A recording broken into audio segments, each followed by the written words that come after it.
update on Elmgren? No, not yet, but precautionary. Just making sure that we don't want to put anybody in a risky situation. So, yeah, that's where it's at. On that note, you had a lot of defenders play a lot of minutes tonight. Yeah. And you're already down a few players, so just wanted to ask maybe, Aaron, how did you guys pull together on back ends and feel free to get on? Honestly, I was really impressed with all of us. Obviously, you'd never like to see Anna go down, but good to know like it is precautionary, and we knew that kind of as a group. So I thought it was really great for Kelly Anato to step in and play big minutes and play physical minutes. Like that's something that I wouldn't say is the MO of our D-core. So to have somebody like that out there, I thought she did a great job today. And yeah, I think the five of us kind of hunkered down and did what we needed to do to get the win. What's your mindset kind of heading into the playoffs, also knowing that you're going to get to pick your opponent for the first round?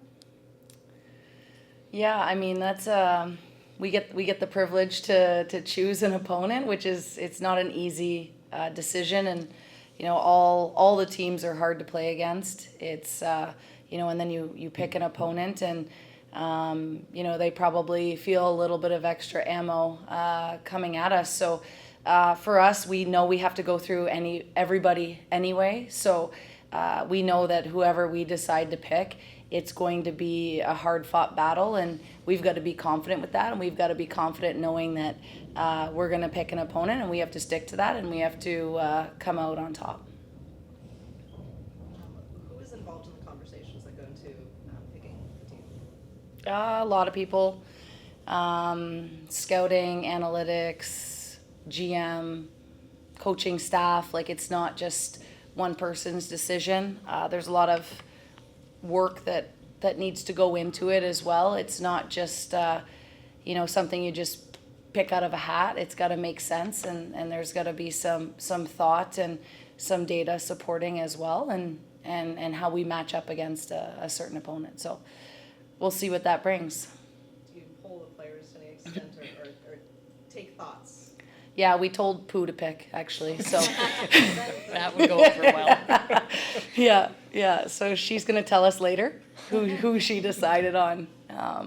No, I mean, the players know that the level of detail and the amount of work that goes into every decision that we make, and so I think they trust us, we trust them, and they're the ones out there who have to get the job done, and we say from day one that we want to put our players in a position to succeed, and so that's what we're trying to do.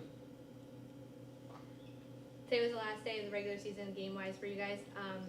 What is your general assessment of this season, and especially as the second full season in the PWHL, what was your highlight, I guess, of it, or just general assessment of the season for anybody?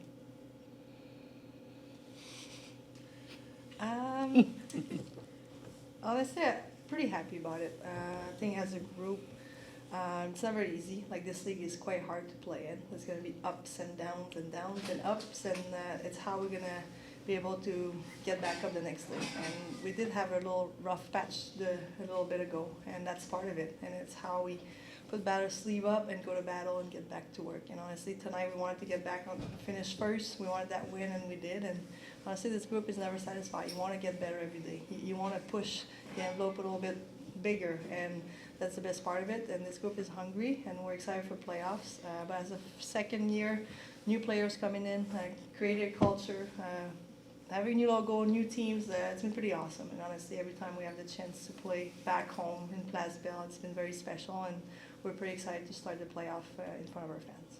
Thank you. How do you balance the hunger and the drive to get better with the positivity? I know, Corey, you were quoted as like keeping everything positive when you were going through that rough patch. Yeah. How do you balance the two? Like, I feel like those are very different emotions. So how do you?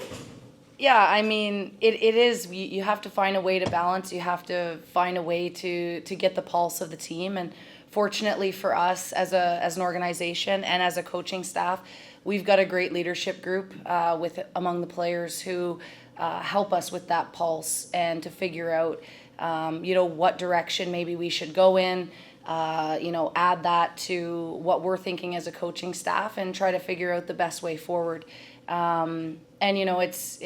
It is a hard league, like Pooh said, and as a coaching staff, we're right there with them in the grind every single day. We're not on the ice with them, but we feel what they're going through, and we feel their emotions, their happiness, their sadness. We see it all, we feel it all.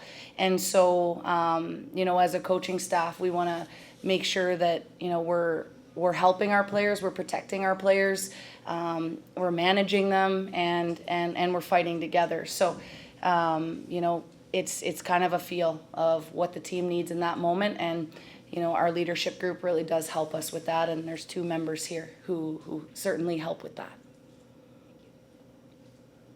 Coach, or really either player, one of your new players this year was Abby Barine.